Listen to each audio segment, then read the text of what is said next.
Good evening, everyone, and thank you for joining us for this event, which we were hoping would provide 4 perspectives on ending male violence against women.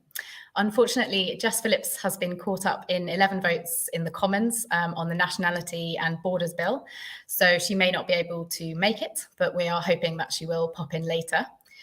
Nevertheless, we still have 3 illuminating perspectives to share with you, and we will all leave with some practical ways that we can advocate for change.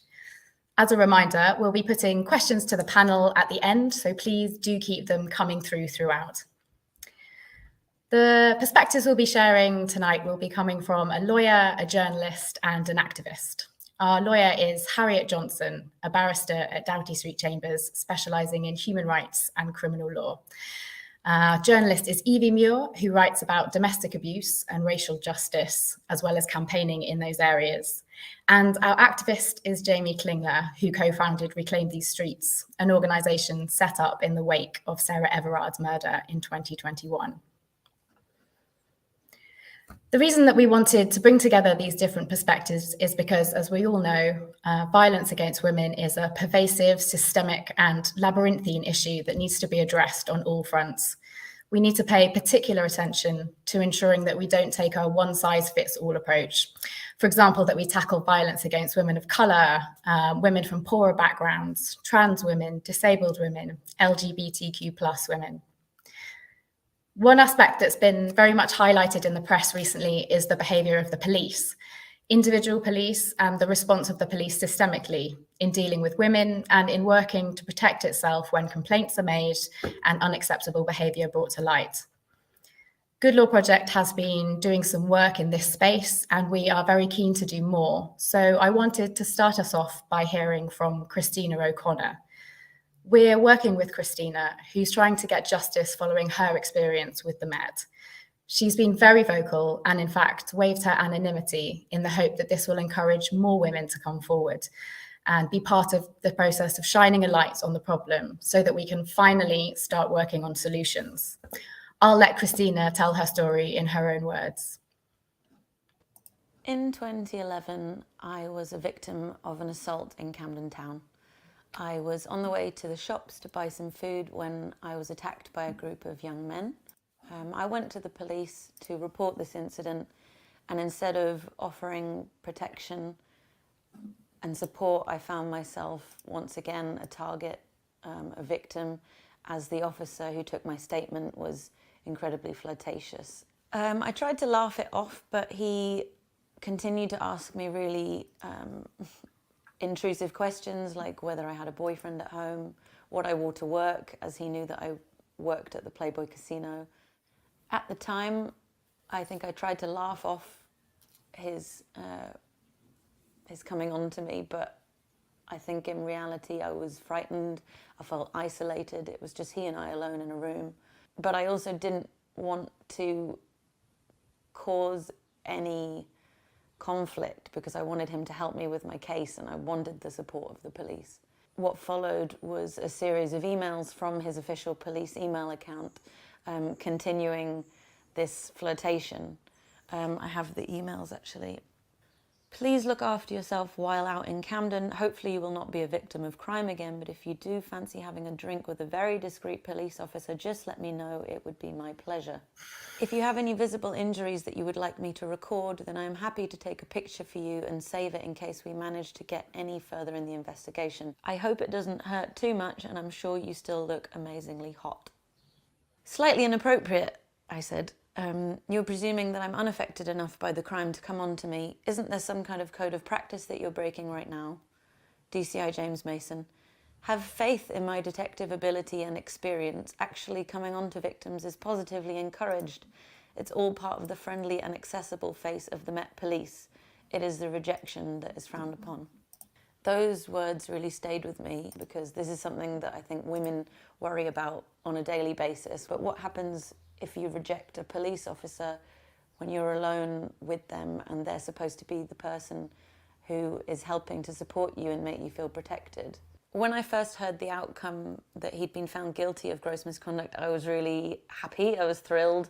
But then when I found out that he wasn't to face any consequences, I was confused and shocked and hurt, and the Met as it exists just encourages this sort of behaviour and gives them the tools to act it out and then not to face any consequences whatsoever. I want the police to commit to a serious programme of reform from the top down. There should be a zero tolerance policy of anyone who commits any misconduct at all. I really want to encourage more women to speak out if they feel able to share their experience, their negative experience with the Met Police, because if enough of us keep speaking out, they won't be able to keep dismissing it as individual instances, and they will have to take responsibility for the fact that this is a deeply ingrained problem. I really think that if enough of us come together and share our stories and speak our truth, not only is it really cathartic, I can assure you, but it's also a way that we can affect real change.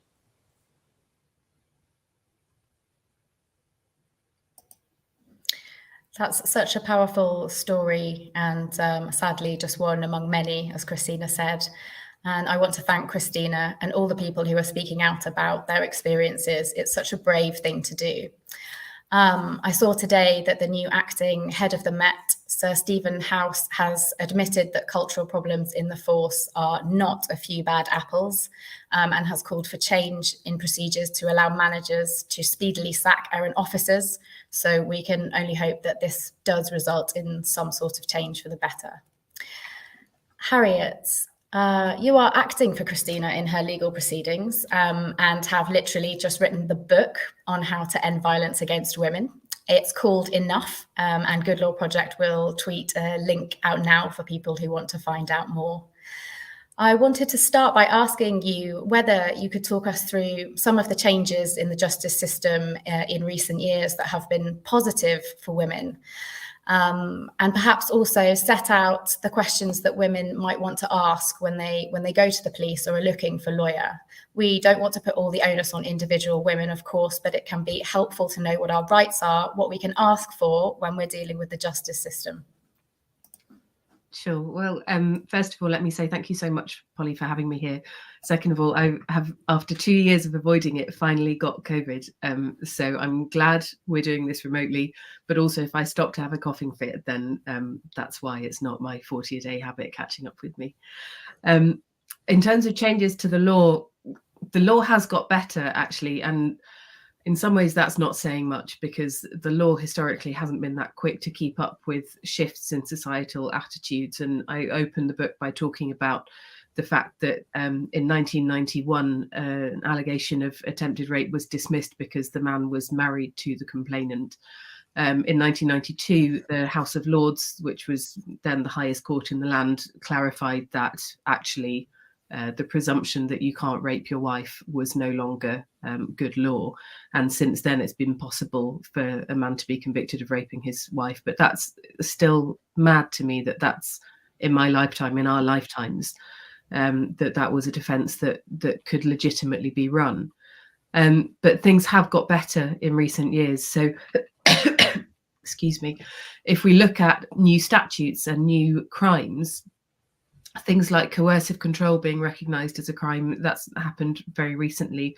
Also upskirting, which was, through the incredible campaigning work of Gina Martin and other women who have been wronged by the fact that wasn't against the law somehow, and that there was this gap between outraging public decency and public order offences that left that gap for it to be possible for people to take photographs up the skirts of women going about their ordinary business, and for that to somehow not be against the law. So coercive control being a new crime is a big deal.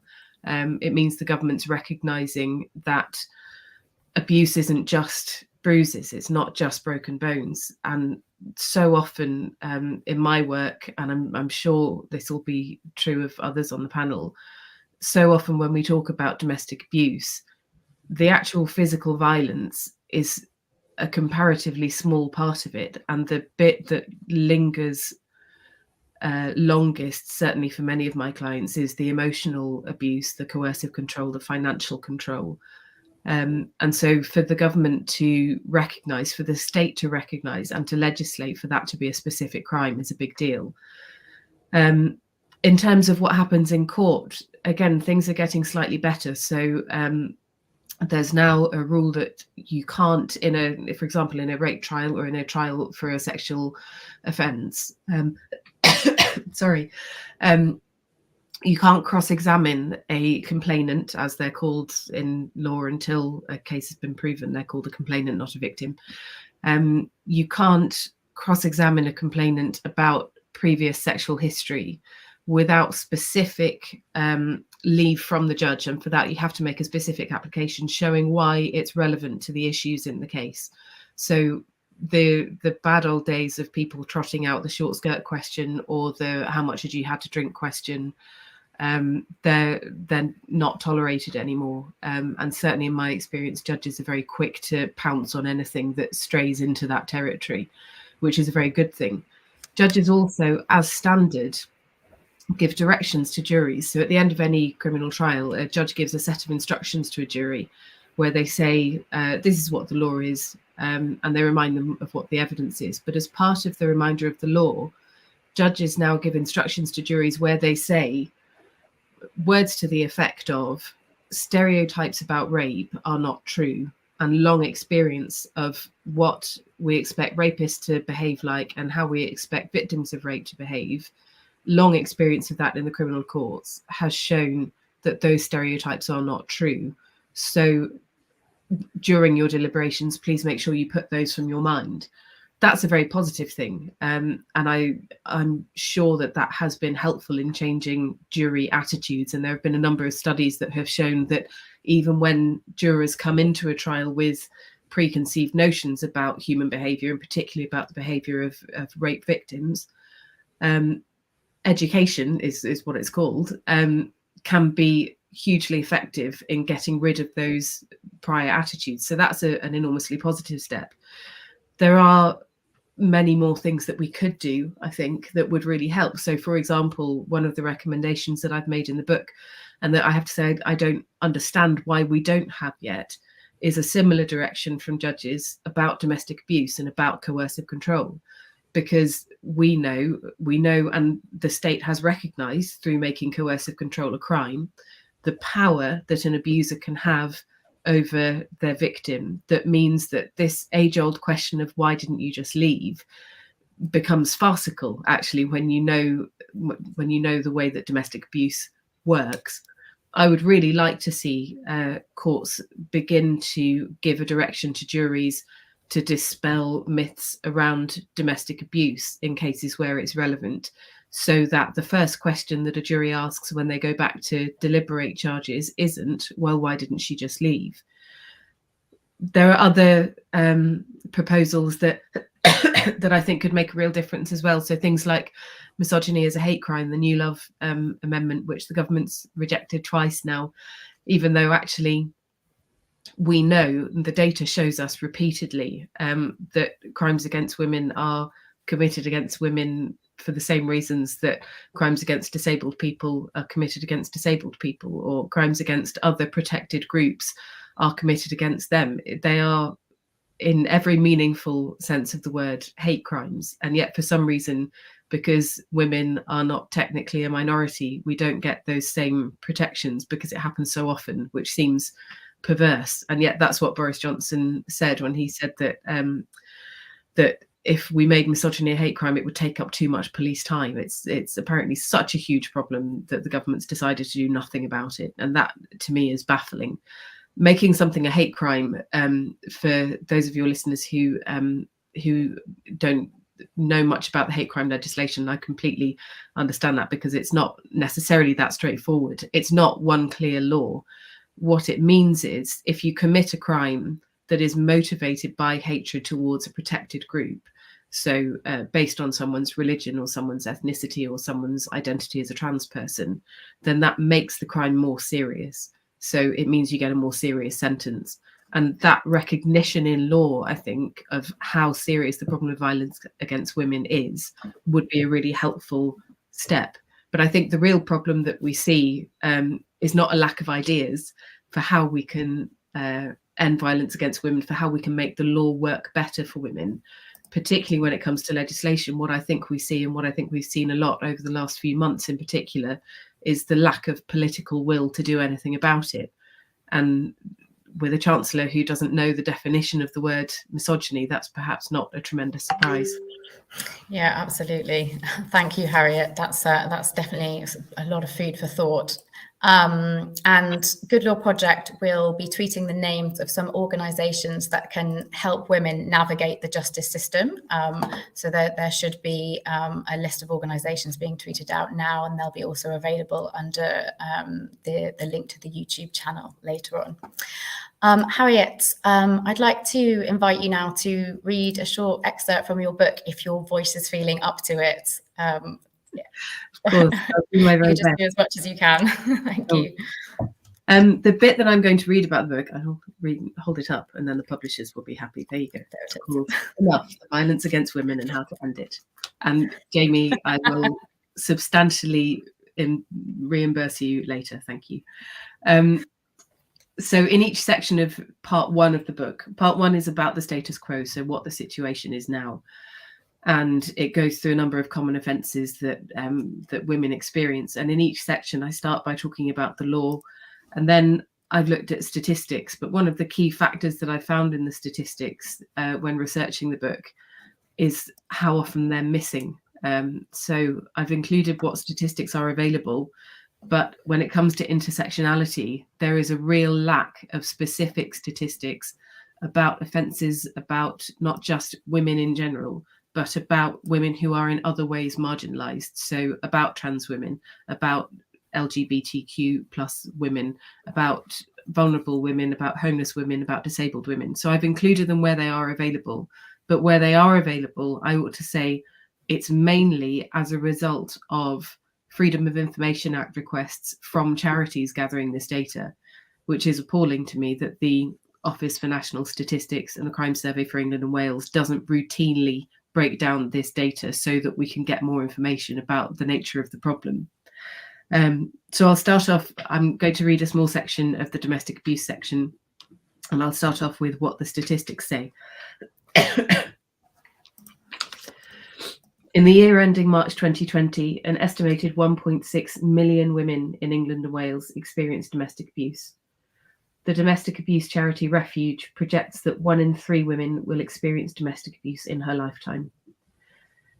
In the same year, police recorded a total of 1,288,018 domestic abuse-related incidents. Of those, 41% were not recorded as a crime. Women are not only more likely to suffer domestic abuse than men, but they are also more likely to suffer it repeatedly. Women are also more likely to be seriously hurt or killed by domestic abuse than men, accounting for 77% of domestic homicides in the year ending March 2020. A third of women who die by suicide in England and Wales have suffered domestic abuse. In 2018, 24% of women referred to the domestic abuse charity Refuge had felt suicidal, while 18% had actively made plans to end their lives. Black women who experience domestic abuse are 3% more likely to report abuse to police than their white peers, but they are 14% less likely to receive a police referral to Refuge for support than white women. Services aimed specifically at supporting women of colour survive on roughly 20% of the incomes of those without that focus, and they're more likely to close. There are now only 18 specialist women's refuges run by and for women of colour in the UK. Disabled women are more than twice as likely as those without disabilities to suffer domestic abuse. The abuse is likely to be more severe and more frequent than that experienced by women without disabilities. Trans women are more than twice as likely as cis women to experience domestic abuse. The abuse is often focused specifically on the fact that the woman is trans. A study from 2010 found that 1 in 4 trans women who had survived domestic abuse told nobody what they had suffered. A study of homeless women in 2018 found that experience of previous domestic violence was near universal for homeless women. As a result, many women avoided seeking help from homelessness services that were mixed gender. Across the UK, domestic abuse increased during the COVID-19 pandemic. Domestic abuse also routinely increases over Christmas and immediately following football matches. Pregnancy is an identified risk factor for the beginning or escalation of domestic abuse. And according to the Femicide Census 2020, 43% of women killed by a male partner or former partner have either separated from them or taken steps to do so. So, looking at the fuller picture, in January 2014, Valerie Ford texted her sister, telling her she was worried about her partner, Roland McCoy. She said, "Just looking at his face and body language, I have to be very, very careful and pray for my safety each day and night." By February 2014, McCoy had threatened to burn down the house that he shared with Valerie and their 1-year-old Jazara, with everyone inside. Valerie reported the threat to police, who recorded it as a threat to damage property. Valerie told McCoy that he had to move out and had set a deadline of the 31st of March for him to do so. When the 31st of March came, he murdered Valerie and her daughter. According to the charity Sister Space, which provides support to women of African and Caribbean heritage experienced domestic abuse, Valerie's story is not unusual. Ngozi Hedley-Fulani, the founder of Sister Space, reports a common theme among the women she helps. She says, "We're not given the same response by police as our white and Asian counterparts. We're asked, 'Where are your red marks?' But some of us have very dark skin. We don't go red." The fear of what might happen after making a report to the police is just one barrier for women suffering domestic abuse. Many of the other barriers are internal. As the domestic abuse charity Refuge describes it, an abused woman lives in fear, unable to predict when the next attack will come. She may become isolated from friends and family and increasingly dependent on her abuser. In these circumstances, it can be very hard to make sense of what's really happening. Over time, her self-esteem may be worn down like water dripping on a stone. She may start to believe her abuser's insults. She may blame herself for the abuse or deny that it's taking place. She may ignore it, hoping that her partner, the man she loves, will change. The answer to the question, "Why didn't you leave?" is often, therefore, longer, more complex, and considerably more traumatic than the asker can possibly imagine. If we persist in putting the onus on women to solve their own domestic abuse, then, according to the data, our advice must be, don't be female, don't stay, he might kill you. Don't leave or tell him to leave, he might kill you. Don't be trans, black, or disabled, or if you are, don't expect help. Don't be pregnant, don't exist during a pandemic, don't exist after a football game, and don't exist at Christmas.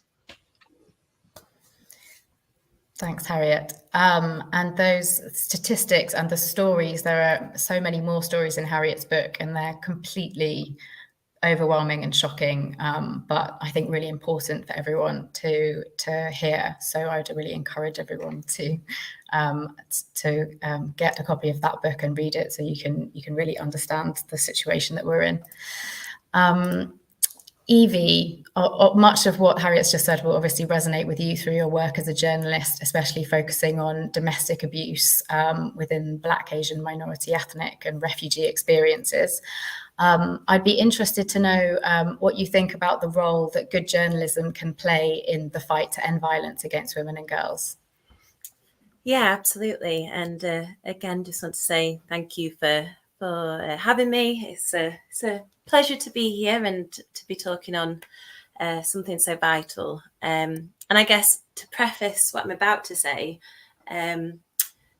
journalism is my second role, essentially.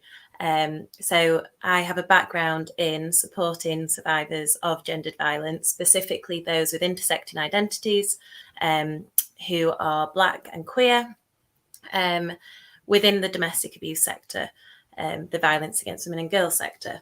And I've worked in that sector for close to 10 years now.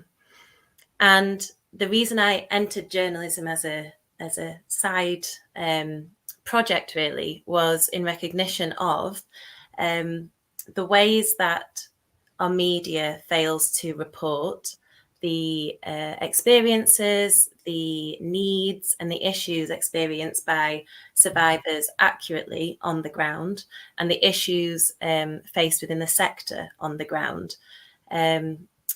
So I entered it in the form of social justice journalism, with the hope of, firstly, platforming my own experiences as a survivor, and creating space for other survivors whose voices are by and large marginalised from the mainstream media. So I don't have the journalism qualifications, I don't have the journalism training.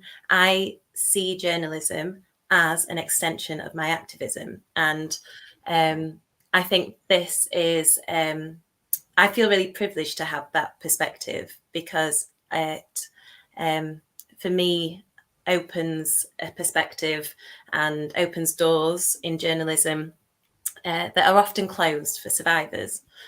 So journalism can and should play a huge role in eradicating gendered violence. The media has so much power. It has the power to speak on and for issues, and to platform the voices of communities and individuals who are systematically removed of their voice, whether that be by society or by their intimate partner or by a family member. So journalism is really important.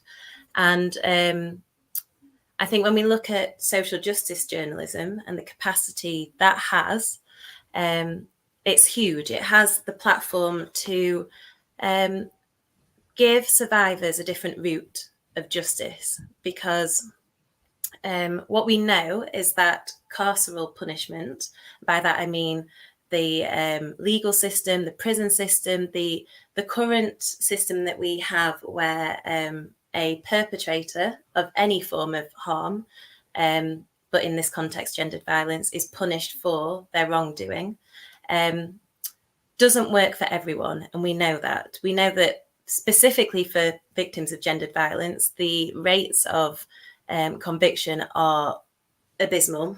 So it raises the question, why would anyone put themselves through that when the risk of receiving justice through the criminal justice system is so low? And that likelihood decreases with the more intersecting identities that we have and the ways we experience intersecting oppression. So for me, social justice journalism gives us a different avenue for justice. It allows us to tell our stories, be they anonymously or not, in a public arena. So we may not get to see our day in court, but we get to have a print or an online story, our story, published that the whole world can see. And what that vindication and that feeling of justice I can attest to, it's huge. It feels more valid in some ways than seeing my perpetrator behind bars. And to speak on our experiences, to expose those experiences publicly is huge. But to also explore healing through writing is also an unbelievable opportunity. I'm a big advocate for writing for healing and writing for justice.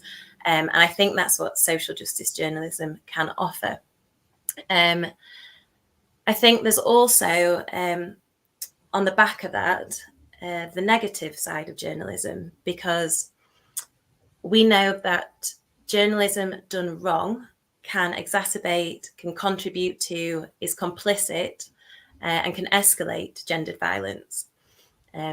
One key example of this, I think, is the Times and the way it consistently and unapologetically platforms people who harbour transphobia to further an agenda of violence against trans women. And we know that, as Harriet just read, trans survivors are disproportionately impacted by gendered violence. So journalism has a responsibility to platform the stories of the survivors the furthest away from us, because by only reiterating the the stories of cis, white, middle class, middle-aged women, you're only getting one side of the story. And you're getting a side of the story that is undoubtedly privileged, despite having experienced undoubtable harm. So the media has to look to platforming the most marginalised, the people with intersecting experiences of oppression, of gendered violence. And currently, I don't believe that it's doing that effectively enough. And I think it has to be accurate in that reporting, because what happens is that we, with the power of journalism, we get a skewed picture of who experiences gendered violence, the rates of gendered violence, who gets counted in statistics, who gets counted in censuses.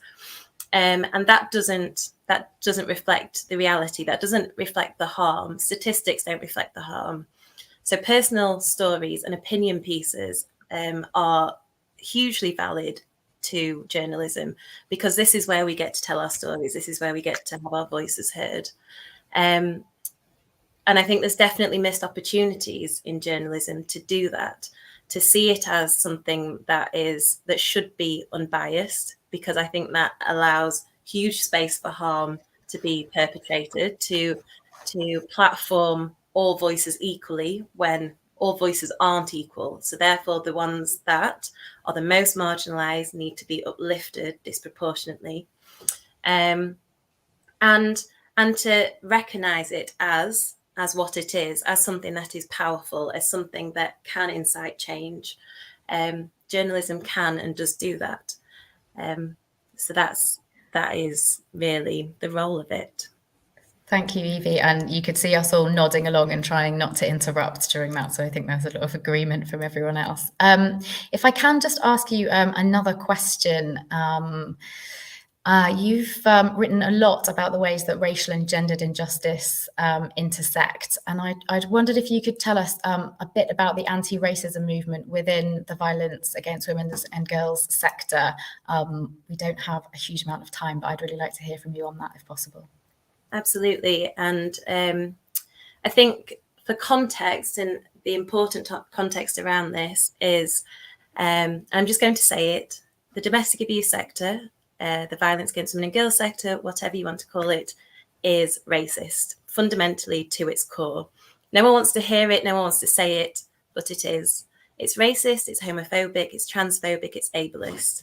And I think a real issue is a misconception that we put the domestic abuse sector on a pedestal of only doing good. And of course it does do good, but it also causes immeasurable harm. And I'll use myself as an example. I'm a domestic abuse survivor and a domestic abuse practitioner. I'm a Black domestic abuse survivor and a Black domestic abuse practitioner.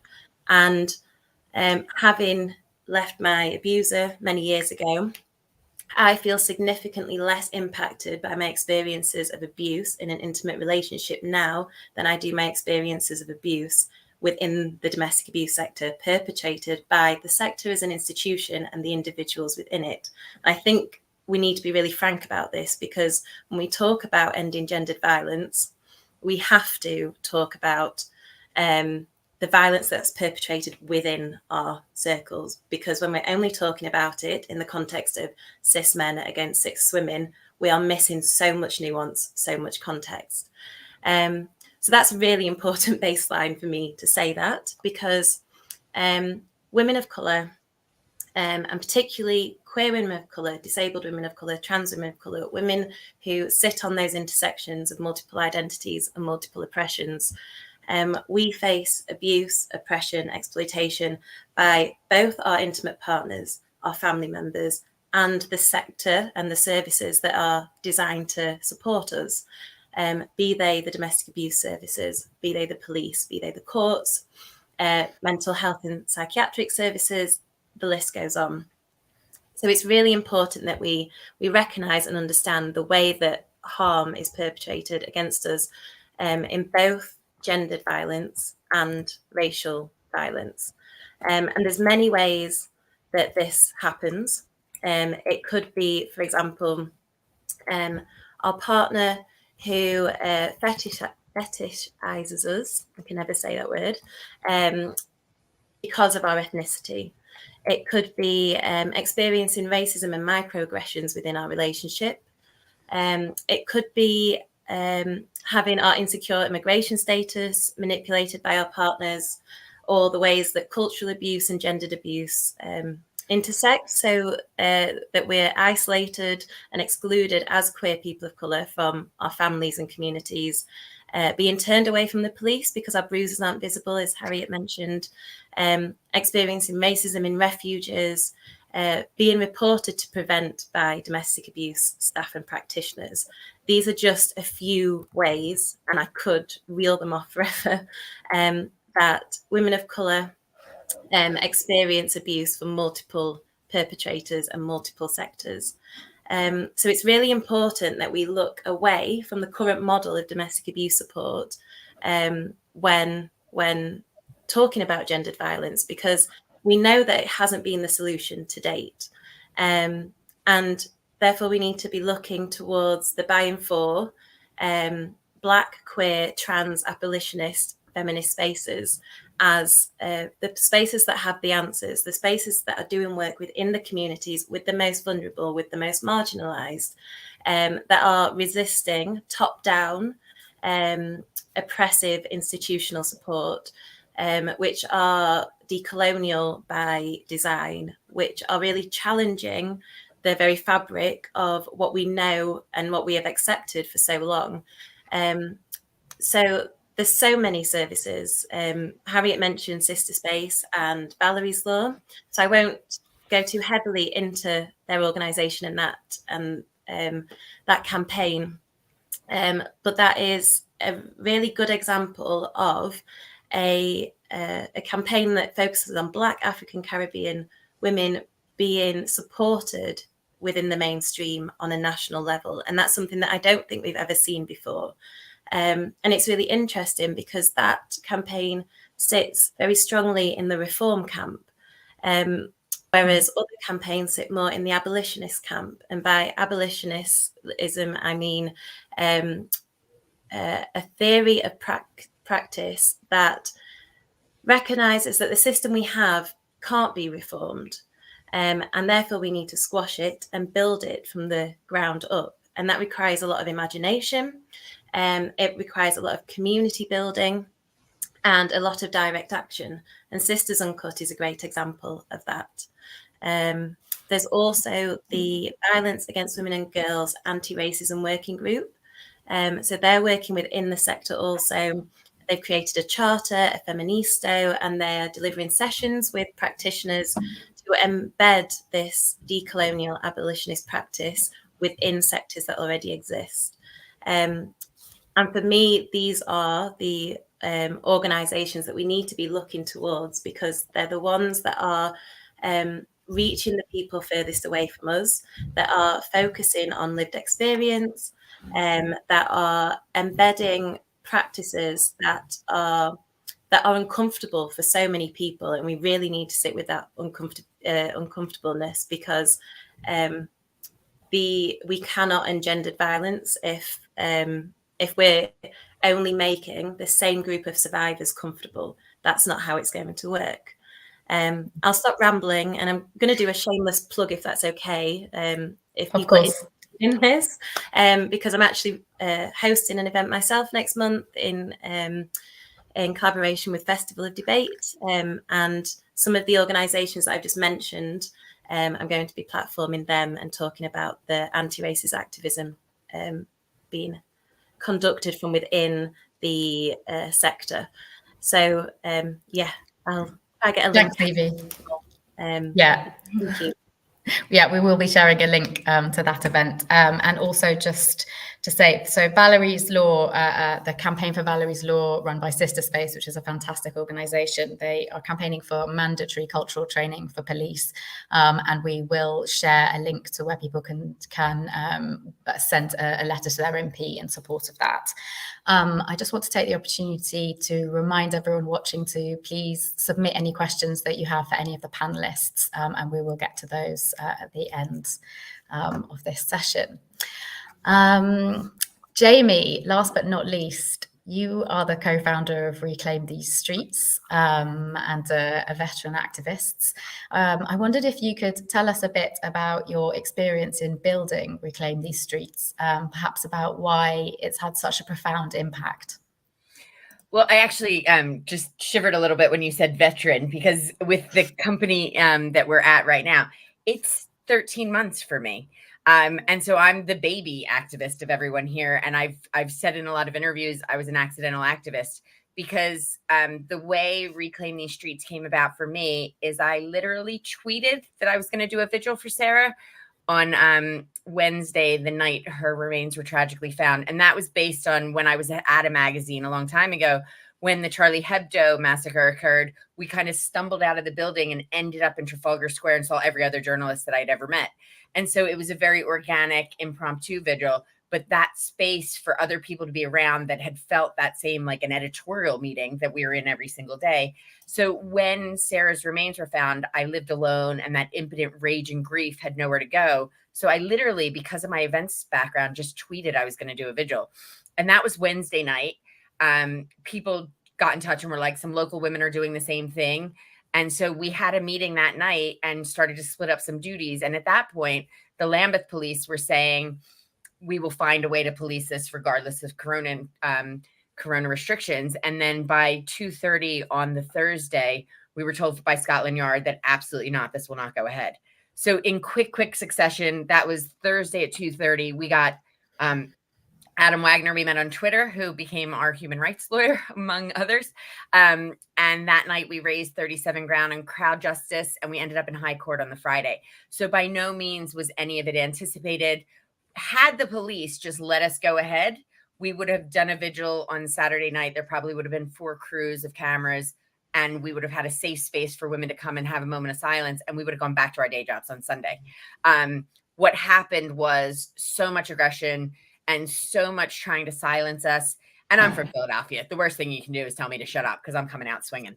And that's kind of what happened, is they antagonized women and antagonized the women of this country so badly when a serving police officer was responsible, even so much as having PR people go on TV and be like, a former police officer, a former Metropolitan Police officer. He was a serving police officer doing nonsense with talking about wave down a bus rather than actually stopping people from flashing and treating men flashing women like the gateway crime that it is.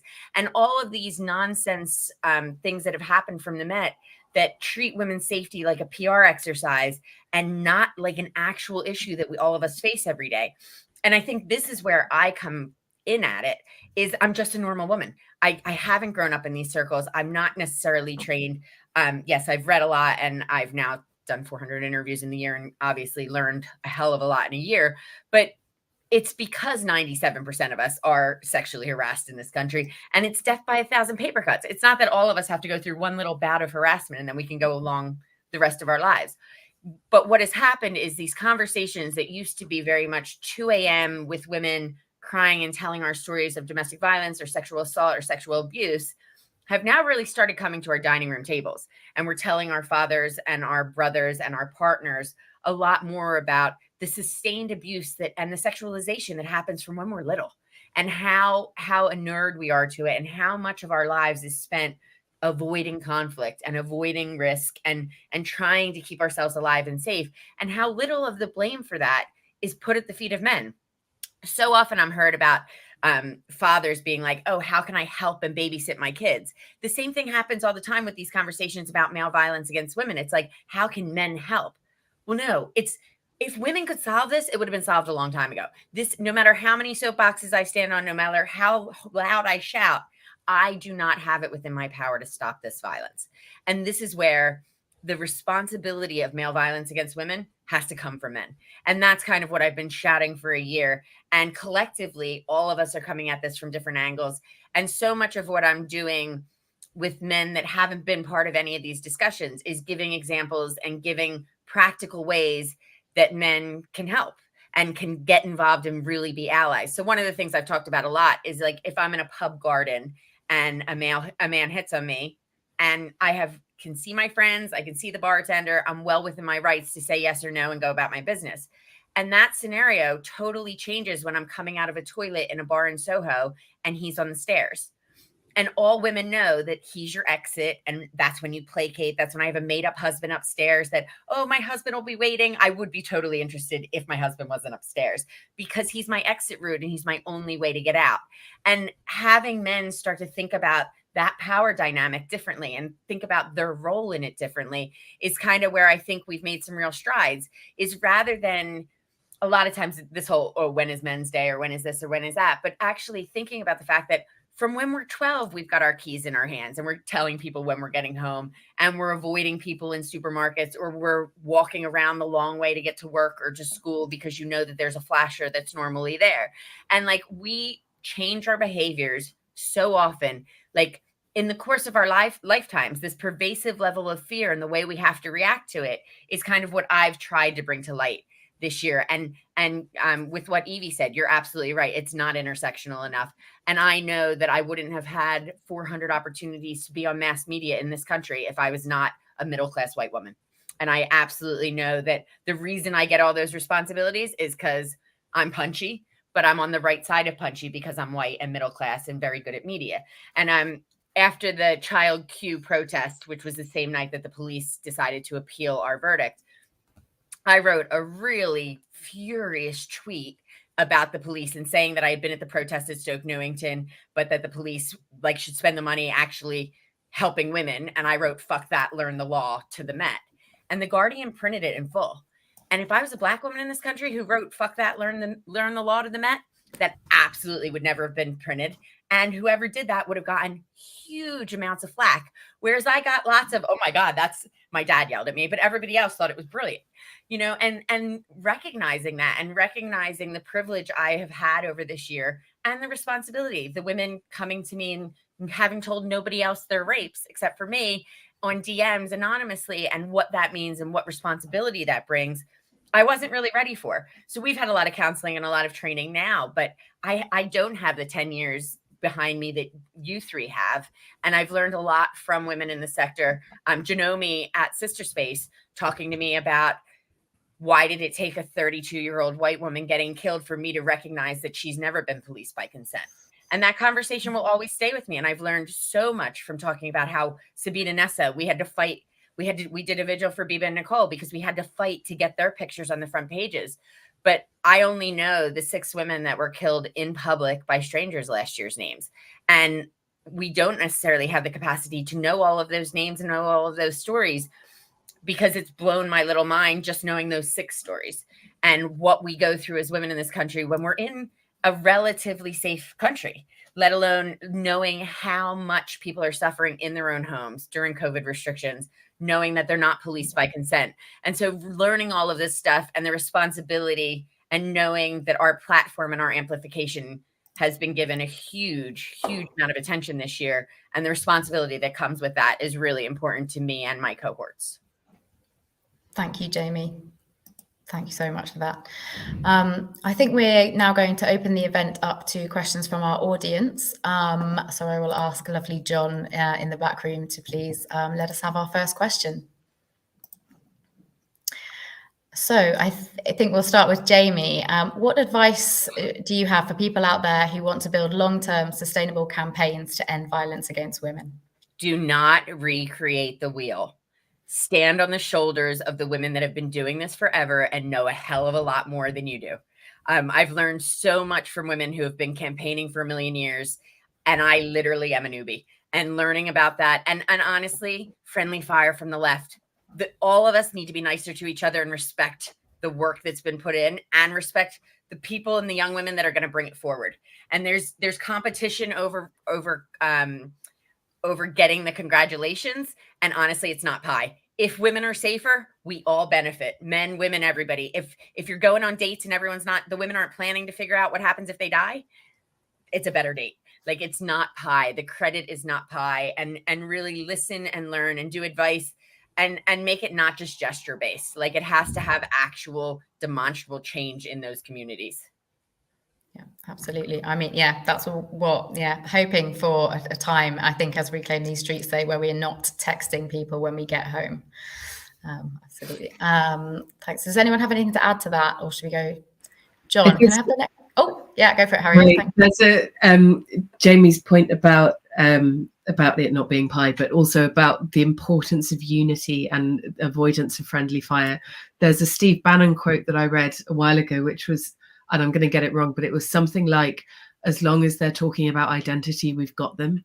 And it went right through my ribs, because that's exactly it, is that as long as women are fighting with each other, nobody else has to fight with us. And that's the thing that's so important about the movement, is that it's inclusive and sisterly, and that we're all remembering who the people are that we're supposed to be fighting. I think that's a really important part of it for me. But also learning from each other, because like the stuff Evie was saying tonight makes a lot, like I want to go and have lunch with Evie and learn more from her. And also recognizing how people learn from each other, because a lot of people will come to me privately. A young woman who's a journalist, Mariam, came to me at the beginning and was like, here are the stats on women of color getting press. And the way she did it privately meant it became part of my talking points for every other interview I've ever done. Whereas had she told me on Twitter, like, F you don't know this, you only hear about white women, I would have shut down and I wouldn't have been able to hear it and learn from it. And that's my own stuff. But the way she approached meant that it really influenced every piece of media I've done ever since. And we've got to learn how to get through to people so that you're bringing them along for the journey, not just criticizing. Thanks, Jamie. John, if we can have our next question, please. Do we need to rethink how cities are designed to reduce violence and make women safer? Does anyone fancy answering this? Evie, maybe you could comment. This is going to be like a train of thought, because it's a very interesting question. But my gut instinct is no, because that takes the onus off the individual and of society as a construct, off patriarchy, off misogyny, off racism as constructs, away from the individual, away from society, and on brick and mortar buildings. And I don't know if that's how the question's intended, whether it means cities. I'm imagining, cities, buildings, landscapes, as opposed to society. And I think the focus needs to be on society and individuals' actions and responsibilities within society. My interest currently is on the societal aspect of it. I think there's so much great work happening with individuals and individual responsibility and the unlearning and relearning at the individual level. But I think at the societal level, we've got so much further to go, because yes, your brother, your cousin, your best mate could be doing that unlearning, but the systems that are in place are still upholding it, be that the criminal justice system, be that our education system, be that the support systems, mental health systems. Violence is embedded into our society, the entire fabrics of it. So it has to be a two-pronged approach. And maybe as a result of that, we will rethink how our cities are designed. But certainly by flattening the cities and rebuilding them with more lighting. Yes, that's part of it. With more lighting, more open spaces, more whatever. Isn't going to stop the people, because we know how prolific perpetrators are. Brick and mortar won't stop them. It never stops them. And abuse happens, gendered violence happens in the countryside. It would happen on the moon if we transported the society we have to the moon. So it has to be more systemic than something so physical. It's going right back, and I mean right back. We have to be decolonial. We have to look at the systems of slavery that have supported this, the systems of colonialism, of imperialism that are supporting and upholding and permitting the ways that a partner abuses a partner, a family member abuses another family member, how the police neglect a survivor, everything at the micro level is impacted by centuries of history at the macro level. So maybe rethinking how cities are designed will help, but it's not enough. Thank you so much, Evie. I think we've got time for one more question. So, John, if Harriet would like to speak. So sorry. Yes, no, please do. I'm so sorry. There's two stats that I want to say about this point, which is that 62% of women who are killed die at the hands of a partner or ex-partner, and of all female homicide victims, 71% are killed at home. So I think as long as our focus is on the streets of cities and on cities generally, we're looking at very big part of the problem. Yeah, absolutely. Great. Okay, so Sally has asked, the Home Secretary has announced an inquiry into Sarah Everard's murder. Is that going to have lasting impact? And I imagine everyone has got a lot to say about that. But if I can, I will just start with Harriet, because I know she has spoken about this in her book a little bit.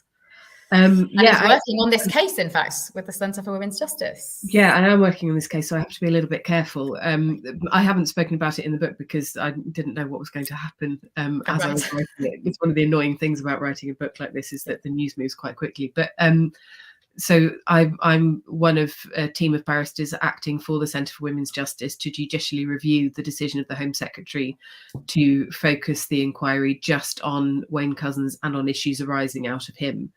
And the argument, part of the argument that we're making is that the Home Secretary has said that she wants to root out violence against women in the police. She wants to root out misogynistic attitudes in the police, and that actually an inquiry that focuses just on Couzens and issues arising from Couzens is not going to do that. And I think sort of putting aside my involvement in that case and speaking personally, my concern is, certainly from the work that I do, a lot of which involves bringing civil actions against police on behalf of women who've had violence perpetrated against them by police officers, is that the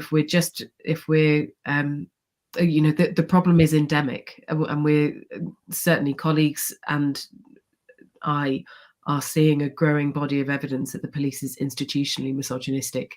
And I think certainly as a private citizen, my concern is that the inquiry that doesn't properly address that isn't going to help the police at all. It's going to be a sticking plaster.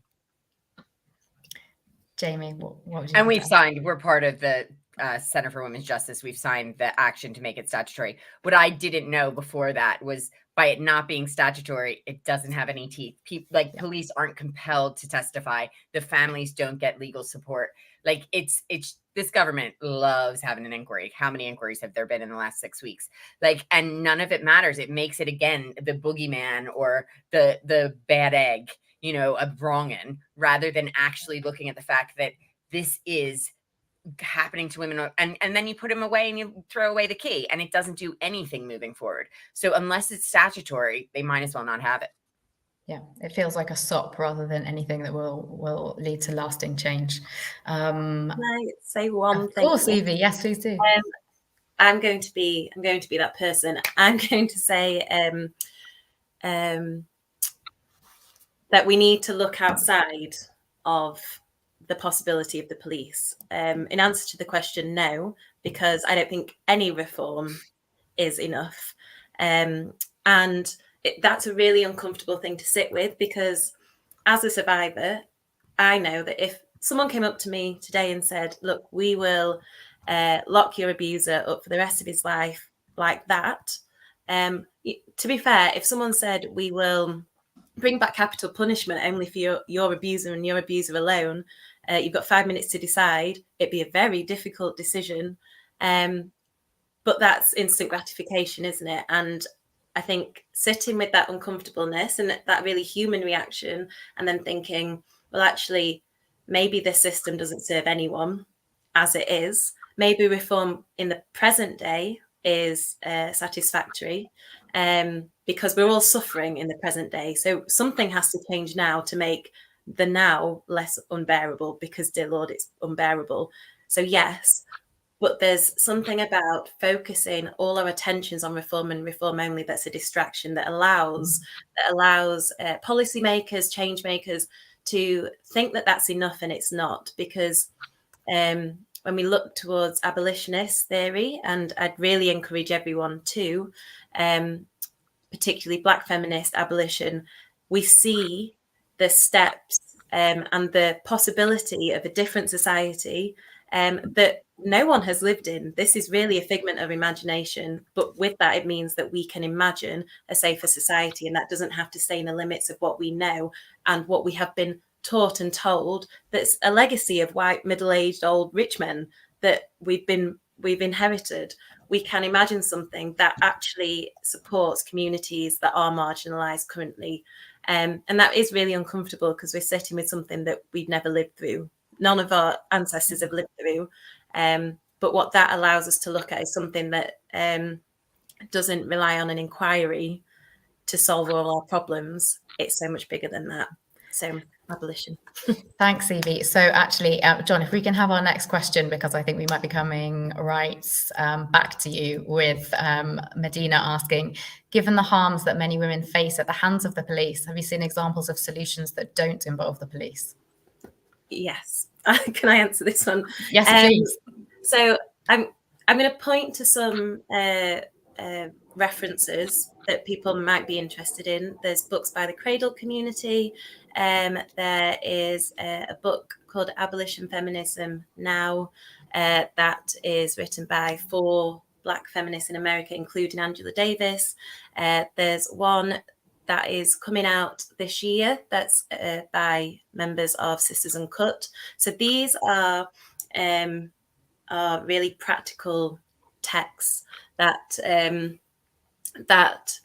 make such a complex topic of abolition really bite-sized and palatable, and allows you to actually see it as a possibility.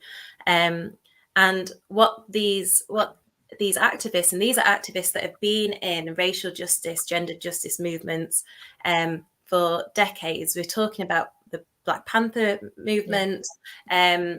So abolitionism has been central to community mobilization in Black communities for ages.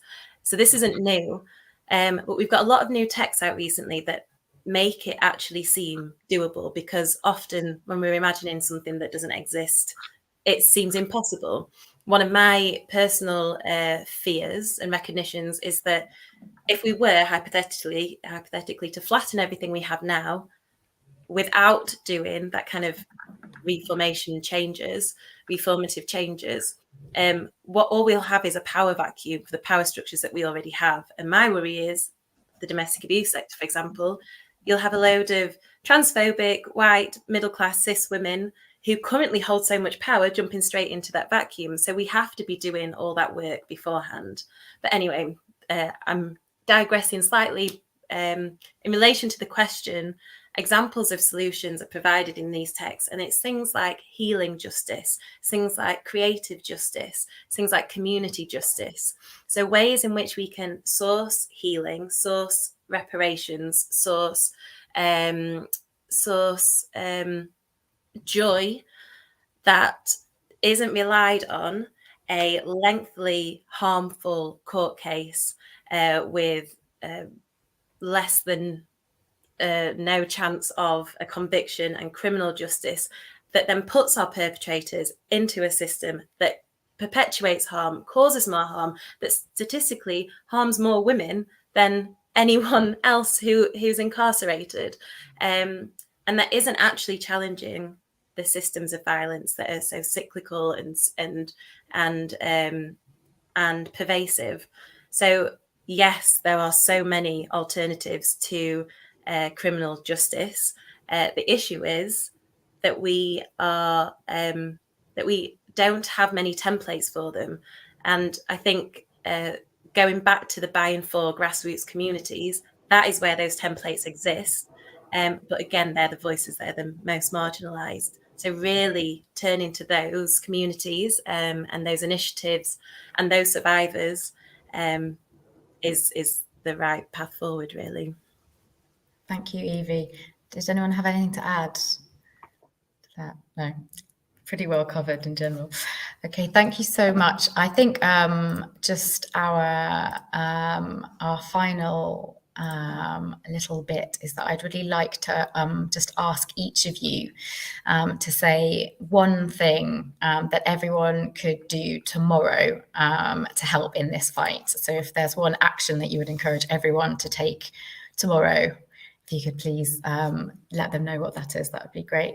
Jamie, if we could start with you. I really think start the conversations, become a safe space for people to really tell their lived experiences and listen to and believe women. I think a lot of it starts and ends there. If you are actually open to hearing experience, you learn a lot from listening to experience that doesn't mirror your own. Okay, thank you. Harriet. This is an incredibly hard thing to answer in one thing. Yes. So, I mean, please feel free to say more than one thing then, in fact. Well, I mean, partly because, sorry, shameless plug now, but partly because part 3 of the book is how to end it. So, sorry. So, I'm sorry. Do you want to go to Evie and come back? Yes, to me? I will go to Evie. You have a cough and a drink of water. Yeah, I agree. It's really hard to answer in one question. I think it depends on who you're talking to. Generally, and I know I'm repeating myself now, but I'd urge everyone to look towards Black, by and for, queer, abolitionist texts and movements as guidance. Go to those communities first for those answers, because that's who have them. I think if we're talking about journalists, make sure that your journalism is trauma-informed, and that trauma-informed training is something I'm really interested in within journalism, because it's quite rare. And make sure you're platforming the survivors furthest away from you. The domestic abuse sector practitioners challenge the racism, the transphobia within it. And for survivors, I think, and particularly survivors who are working within our own trauma, within sectors, within campaigning, within mobilisation, to look after ourselves, find the joy in life in whichever way that looks. For me, it's wild swimming. For me, it's nature therapy. Finding alternative routes to justice for ourselves is the biggest middle finger to our perpetrators, to the systems, and to the trauma that lives within us. They'd be my bullet points. Thank you so much, Evie. Harriet, can you just condense the third part of your book down into a few bullet points for us? I stopped coughing. So I want to pick up on something that Evie said, which is really, really important, which is about silence. And actually, you know, we talk so much, and Christina talked about how cathartic it was in her video to come forward, and she's been insanely, mind-blowingly brave in waiving her anonymity. But I do want to say that for those who have suffered violence, silence can be the most golden savior there possibly is. And I think it's really important that we emphasize that right, and that by not telling anybody, if that's what you need to do, you're letting nobody down. The most important thing you can do is protect yourself. For everybody who hasn't experienced this violence, I would go completely to the other extreme and say that silence is complicity. And actually, for those who are able to, and those who haven't experienced that most extreme violence that we know so many do, using your voice to help amplify those women who can't use theirs, or who aren't using theirs for the completely valid and vital reason of self-preservation, is a really important thing to do. The law can help. So we have the victim's right to review now. So if you go to the police and you're told your case can't be progressed, you have the right to have that decision reviewed by somebody senior to check that it was the right decision effectively. There's also judicial review, which Jamie knows all about, because that was how they challenged the Met's decision. So if a public body acts in a way that is outside of the law or unlawful, then you can go to the High Court and say, literally, we want judges to review this, please. There are lots of other things we can do. So within the Human Rights Act, Article 3 of the Human Rights Act prevents or prohibits not just torture and inhumane and degrading treatment, but also guarantees you a right to an effective investigation if you suffer it. So if you go to the police and say, I was raped, and the police do a shoddy investigation, then you have the right to bring a claim under Article 3 of the Human Rights Act against them for failing to properly investigate that violence against you. So the law can help, but the primary focus, I would say, is make sure that you're right. There are lots and lots of other resources, which I know Good Law Project is going to tweet, that are there to support women, and especially resources for marginalised women, specific resources that help to understand some of those issues that Evie was talking about and that Valerie's law focuses on. Those, I had a really good conversation with Ngozi Headley-Fulani from Sister Space, who was talking about how since Windrush there's this extra fear for Black women who don't want to report because they're afraid of being deported, which is an insane thing to say in this, in 2022, but it's a very real thing. So I know Good Law Project's tweeting specific resources for marginalised women. In terms of, what we can do or what we need from a legal perspective, I think we need top to bottom reform of certain parts of the justice system. So the stat that is, well, there are two stats that always come back to me when we talk about reform of the police when it comes to violence against women. One is that 1.6% of reported rapes result in somebody being prosecuted, not convicted, prosecuted. And if about 2/3 of those that are prosecuted result in a conviction, then if my maths is right, and I had my sister who is a maths teacher check it, then that's 1% of reported rapes that result in a conviction. Or another way of putting it, 99% of rapes mean, go ahead without anybody being convicted of committing them or punished for doing it, which is appalling. The other stat that runs alongside that in my head is that over half of Met police officers found guilty of serious sexual misconduct keep their jobs. And those two stats are so interrelated to me. And I'm not saying it's all the fault of the police or individual officers, because there are some really excellent officers there who are trying so hard to do a really good job. And they're doing that against a background of, a real terms 30% cut in funding between 2010 and 2019, lack of resources, lack of proper training, lack of staffing. But those stats are no less appalling for that. They're fighting an uphill battle. But I do think police forces up and down the country, not just the Met, have to be a lot better at having this zero tolerance attitude to misogyny if they're going to regain any trust from women that they can protect them. Absolutely. Thank you, Harriet.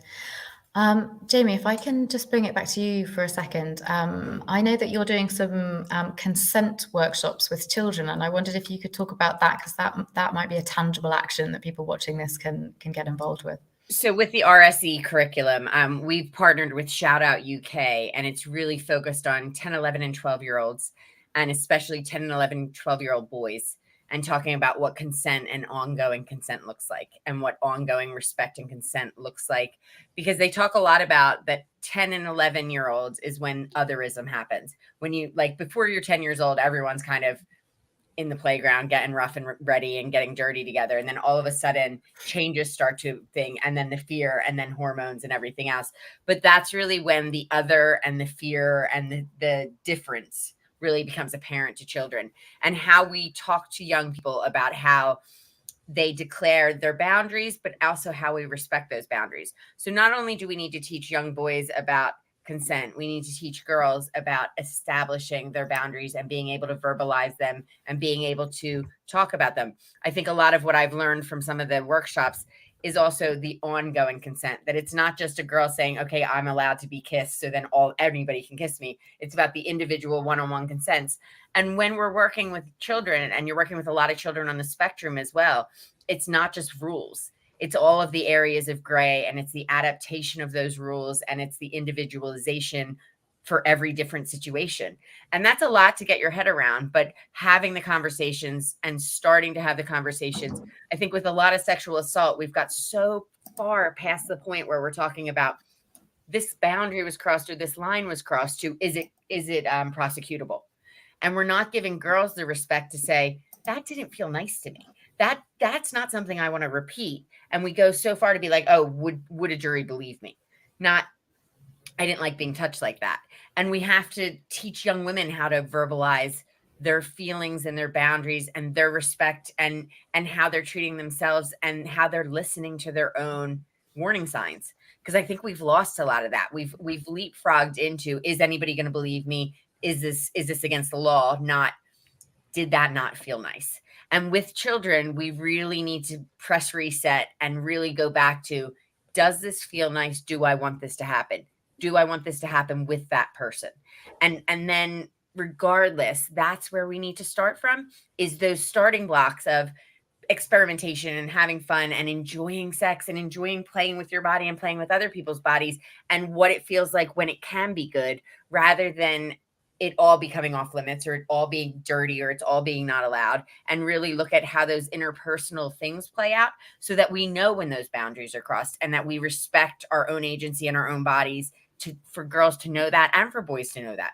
We need to get to a much better sex positive place with kids where everybody is comfortable saying, yes, that was great, or no, that didn't work. And that's where I think we've really lost our way in a myriad of reasons. But getting to a point where everyone leaves a situation or an experience and feels great about it is the ideal. And I know that's not going to happen every experience of our lives, but starting off with highlighting that is how it should be is a really strong place to start. Absolutely. Thank you, Jamie. What a note to end on. I think that all is left for me to say is to extend a huge thank you to our panel for joining us this evening, and to everyone for watching the live stream and interacting with us, and also, as ever, to the Good Law Project back office team who are beavering away in the other room. The recording will shortly be available on YouTube. Feel free to watch it again and to share it widely. And thank you very much again for watching. Good night, everyone.